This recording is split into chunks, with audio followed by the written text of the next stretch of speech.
The NBA is pretty fun right now, I would say.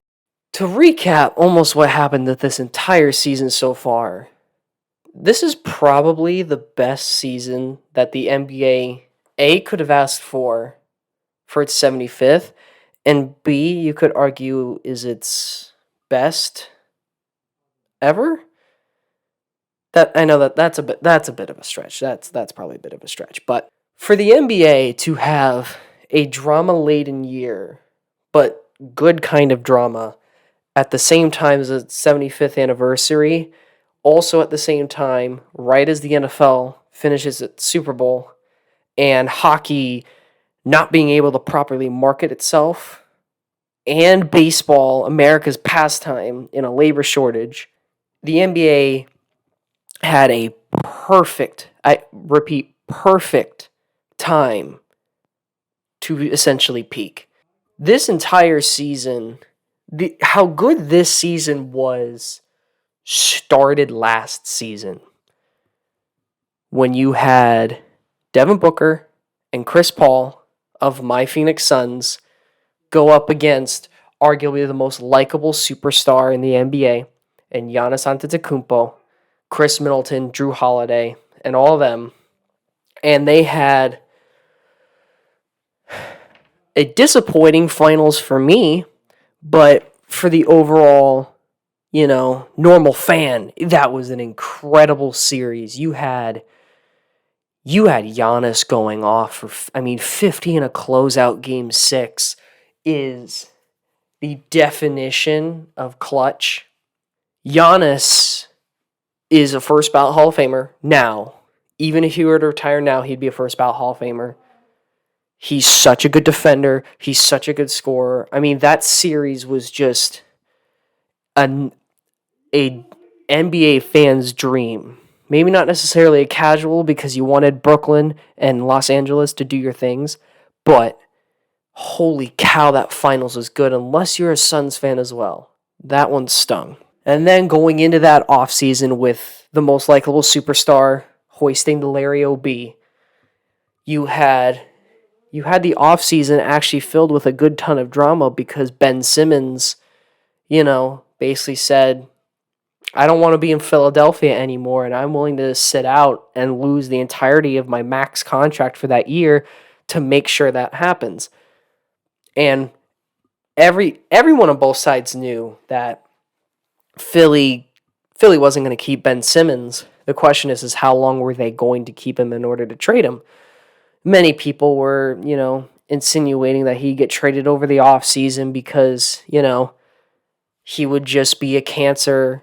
He would be a cancer to the city of Philadelphia, and it would just look bad for the players to not care. But Daryl Morey kept his cards close to the chest, and we'll get to that when it happened. But just know, for chronological order's sake, nothing happened. And they called Ben Simmons' bluff, and they just said, okay, sit out, we'll just fine you. Which got annoying towards the end, but, it is what it is. Kind of in that more similar vein, free agency was simultaneously quiet at the time, but also perfect. DeMar DeRozan being the clear-cut reason why you cannot judge things until, they happen. Because everyone just assumed.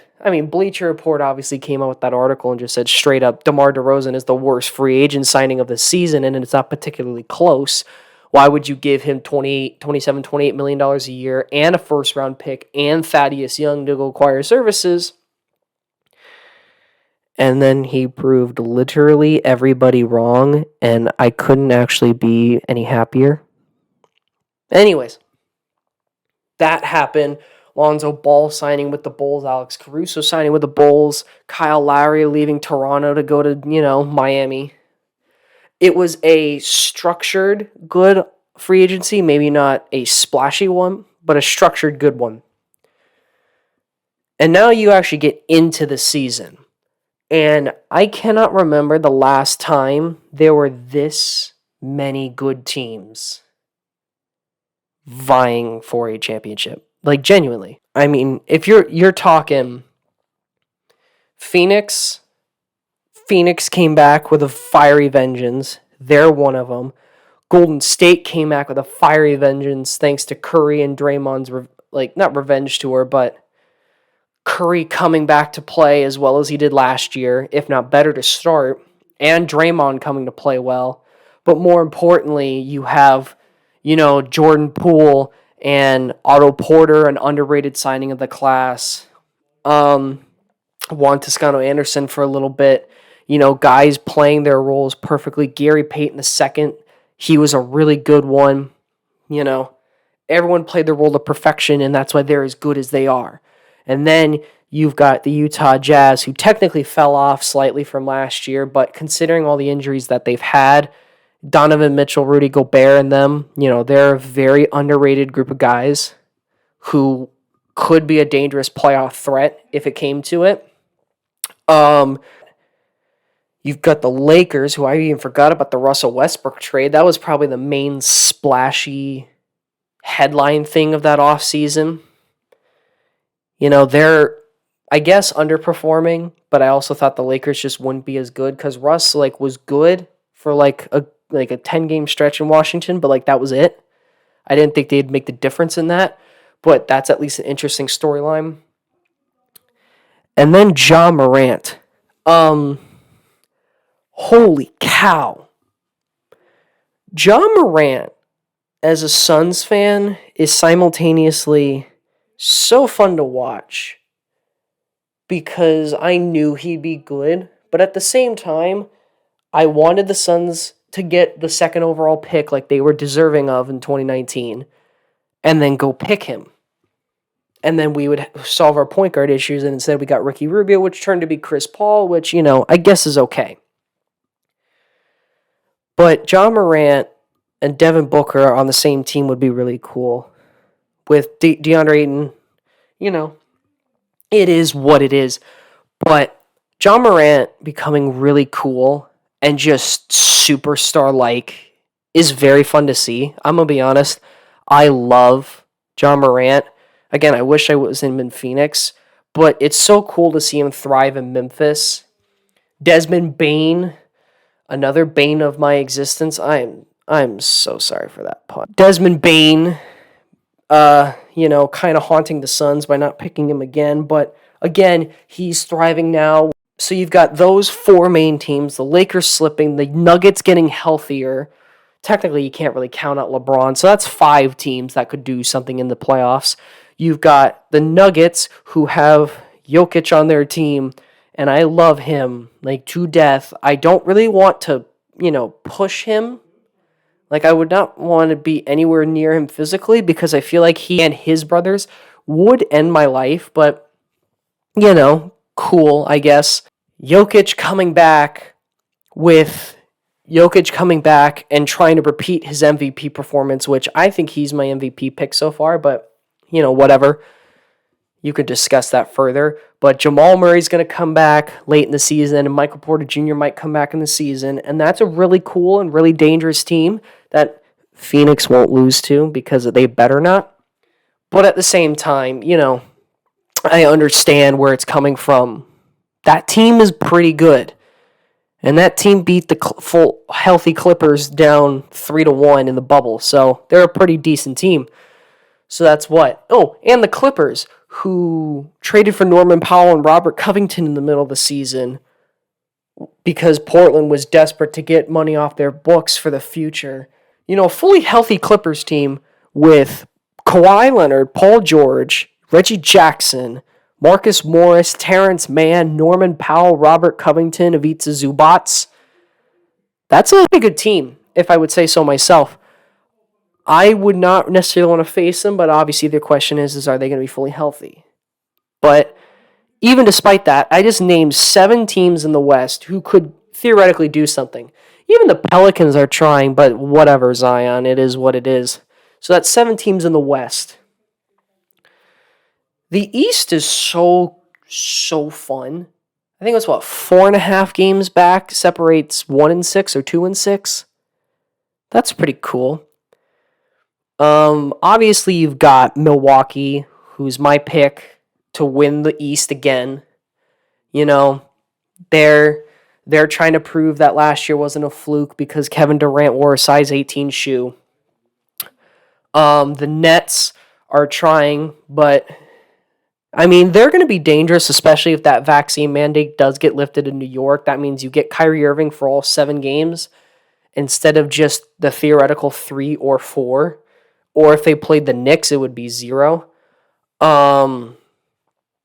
You've got, obviously, Kevin Durant's pretty good. You've got the Sixers as well. We'll go more into detail about that later. So you've got those 3 teams. You've got Atlanta, who might try to say something. I don't necessarily think they're going to win the East this year, but you can't count them out because they did a bunch of things last year, so I'll count them in. That's 4 teams there. Then you come to Cleveland. And Cleveland is so cool now. Like, I love the fact that we went from, like, hating Cleveland in the finals just because it was LeBron James carrying them as much as he could, and doing it really successfully once and doing it slightly successfully all the other times. But Cleveland now, with Darius Garland and Evan Mobley and everyone else, is just so much fun. I love it. They're probably not going to go that far, but I'm hoping they kind of shock the world. Good for Kevin Love probably being a 6th Man of the Year candidate. Speaking of 6th Man of the Year candidate, Tyler Hero and the Miami Heat. I forgot about them. They're pretty good too. So that's 6 teams in the East I've mentioned so far? 6 or 7, one of those numbers. Miami Heat, Kyle Lowry, Jimmy Butler, Bam Adebayo, Tyler Hero off the bench. Eric Spoelstra coaching them to 2.5 times the amount of charges as the next team. Maybe even 3 to 3.5 times the amount of charges. I don't know for certain. I love charges. Charges are my most favorite play in basketball, which is upsetting why in the NBA there's not as many of them, which I understand. But I love the charge, and that the Heat have 80 charges when the next team has got 34 or something like that. It's so fun. And then Chicago. DeMar DeRozan being the best free agent signing of the class so far. Lonzo Ball being hurt, but good where he needed to. Alex Caruso being good until he got hurt.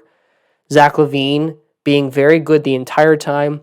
Vooch having his dumb comments regarding vaccines, but also elevated play style. So that's 13, 14, maybe 15 teams I just mentioned who viably have a shot at the championship if all the circumstances go their way.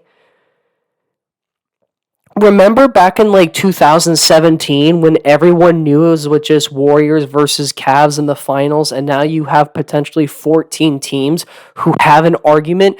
This is so freaking awesome. And then you have the NBA trade deadline. I'm not going to go into the Sabonis for Halliburton because neither of those 2 teams are going to play for anything in the postseason. But I will just say this, unless I bring up a video later. People overhated it because they just assumed Halliburton was already this superstar level guy, and Sabonis is somehow worse than him. But then there's also plenty of people who realistically said, Sabonis is better than Halliburton, so this is perfect. 2 things. One, if you really wanted Sabonis, you move off Fox and not Halliburton, because now you're paying more money for less control in the future. But 2, you shouldn't make that trade in the first place, because Tyrese Halliburton will be better than him, and he's got most likely 6 to 7 years left of control versus Sabonis' 2. Whatever. And then you have the Ben Simmons saga, hitting its apex, where everyone's like, is Daryl Morey going to pull the trigger on a player at the trade deadline? Because obviously, if he doesn't, you're wasting Joel Embiid's, his excellent MVP level season. And then conveniently, James Harden, not liking the adult entertainment areas in Brooklyn and then probably getting PO'd by Kyrie just not taking a darn shot for a vaccine, and overall just not liking the necessary system that Steve Nash wanted to run, and basically just saying, I have a hamstring injury. Oh, by the way, I don't really want to be here anymore. And then Daryl Morey got his guy who he should have had 2 years ago in Philadelphia when he got booted away from the Rockets. But in the end, Harden, and as a little bonus, you get Paul Millsap, who was, not very happy in his role in Brooklyn. They all go to Philadelphia. In comes shooting Seth Curry, Andre Drummond, who's a competent backup five, mainly just to send more bodies to Brooklyn, and then obviously Ben Simmons having to, because he was basically the only guy who could match salaries in that scenario, and then a couple first round picks. So yeah, that kind of blew everybody's mind, and I think it's a win-win for both sides. That makes them both equally dangerous to me in the playoffs. It depends. Brooklyn will definitely have the edge in terms of total team if they can get Ben Simmons in the right mindset. Because to me, Harden and Embiid are really good, but I mean, if one of them has an off night, or God forbid, one of them gets hurt in the playoffs, just like Harden did last season with the Nets, and just like Embiid was really early on in his career, that entire system crumbles. Brooklyn having a fresh Ben Simmons, who in theory is ready to play sooner rather than later, just be a great playmaker, great defender. You could potentially be the fourth option, honestly. If they're willing to run sets with Kyrie Irving and Patty Mills, at least at some point, with Ben Simmons and Kevin Durant, and then just someone else, maybe at the 3, that's not a bad lineup. With Joe Harris and Seth Curry as other shooters, that's a pretty good lineup. Again, there's so many teams that could be so good. And as just a genuine basketball fan and an NBA fan, this is perfect for them. And then you get to the All-Star break where they get to just have it all to themselves. The NFL's officially done. Hockey cannot be marketed because Gary Bettman is a swine, and the MLB having an issue with the collective bargaining agreement. It's the perfect time for the NBA to just stand on its own and be the main thing. I mean, also the Winter Olympics are happening, but I haven't been paying attention except for that one Russian skater. Yeah, it is insanely cool.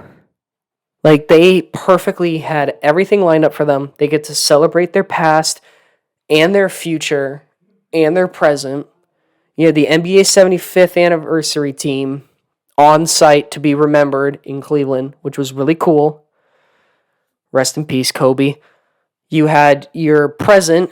You had obviously your current All-Stars and all the skills competitions for the most part of current teams. And then you've got your future with the Rising Stars, 4 teams. This league is so in its best position it has ever been, and it's not particularly close. There's so much parity. There's so many likable players now. It is just incredible to witness what they can do. You've got the cool skills challenge where you can have, the Antetokounmpo brothers compete versus some rookies. You had the rookies of Josh Giddey and Cade Cunningham and was it Scotty? I think it was Scotty Barnes. They're having a lot of fun with it too.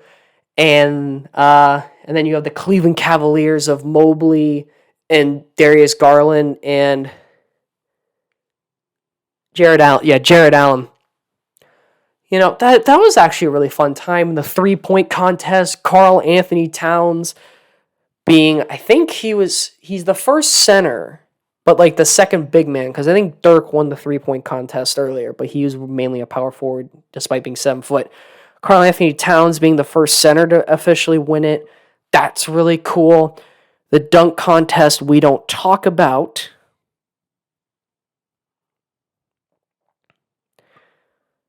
And then you had the All-Star game where LeBron tried to be MVP and got the game-winning bucket for, the city of Cleveland, except Steph, hearing all the boos, just decided to launch 50 points and shoot a half quarter and then turn around before it was even close to making it and just swishing it, the best shooter of all time. And now you're up to here, where the only major injuries, like Chris Paul is now out for 6 to 8 weeks in all likelihood. Kevin Durant's still recovering. Harden's still recovering. Draymond is still recovering. But other than that, this is just, obviously, Kawhi and PG. It is such a good time to be an NBA fan, and I beg every single one of you who is a potential casual watching this video or just watching the NBA,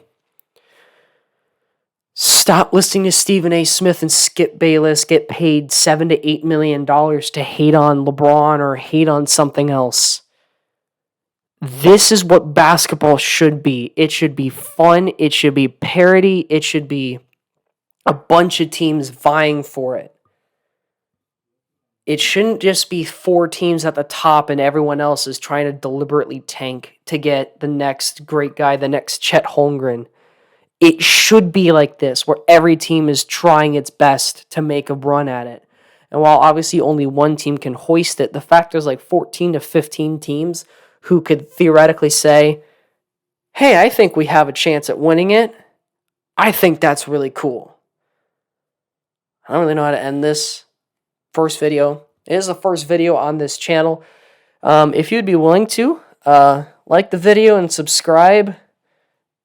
I don't even know how many people are going to see this, if anyone. But if you do and you like it, I'm going to try to do this as regularly as I can. I'm kind of making this up as I go along. Like and subscribe, and we'll see how this goes. Sayonara.